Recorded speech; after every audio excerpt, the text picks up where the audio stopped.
Premièrement, sur le plan théorique, l'idée qui va dominer la pensée de Nietzsche, qui vient déjà de Schopenhauer, et qu'on retrouvera évidemment aussi chez Freud et chez Marx, mais c'est beaucoup plus puissant chez Nietzsche, c'est l'idée de généalogie, c'est-à-dire l'idée que toute parole est un masque, comme dit Nietzsche, toute philosophie est une cachette, toute opinion dissimule quelque chose.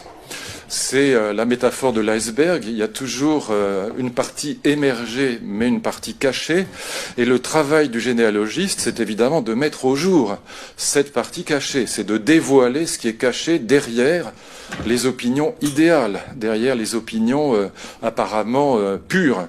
Il s'agit déjà de ce que Horkheimer et Adorno appelleront une théorie critique, c'est-à-dire dévoiler ce qui est caché, inconscient, les intérêts qui sont derrière les opinions philosophiques, derrière les grands idéaux philosophiques. Du coup, eh bien, l'idée qui va dominer la généalogie nietzschéenne, c'est l'idée que tout jugement est un symptôme. Comme dira Lacan, il n'y a pas de métalangage. Ça veut dire que le généalogiste, le philosophe, qui va donc déconstruire les opinions des autres, eh bien, il est un peu comme un psychanalyste qui cherche à dévoiler l'inconscient derrière les symptômes. Mais ce psychanalyste ou ce généalogiste, il a lui-même un inconscient. Il n'est pas pur, il n'est pas un sujet de la science. Et donc, du coup, on peut imaginer que l'interprétation que le généalogiste donne, par exemple, de la philosophie de Platon ou de la religion chrétienne, cette interprétation, elle peut être à nouveau interprétée par un autre généalogiste, de telle sorte que, comme le dira Nietzsche, il n'y a pas de faits, il n'y a que des interprétations. Car toute interprétation d'une opinion peut être elle-même interprétée à son tour, et ainsi de suite jusqu'à l'infini.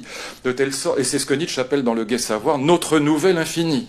C'est l'idée qu'il n'y a que des interprétations d'interprétations et qu'il n'y a jamais de vérité ultime, il n'y a jamais de fondement ultime, jamais de vérité ultime. Il n'y a pas un sujet de la science qui détiendrait la vérité et qui interpréterait les illusions des autres, mais au fond, on est dans ce que Nietzsche appelle le perspectivisme infini, c'est-à-dire dans l'idée que l'interprétation du philosophe, de Nietzsche lui-même, elle est interprétable. Et donc, on est dans un processus infini. Et donc, tout jugement est un symptôme, c'est ça que ça veut dire.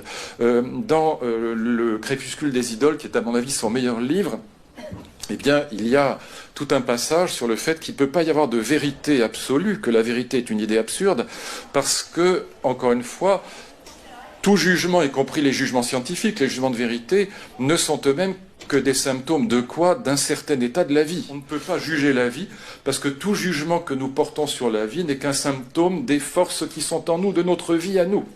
Pas de fait que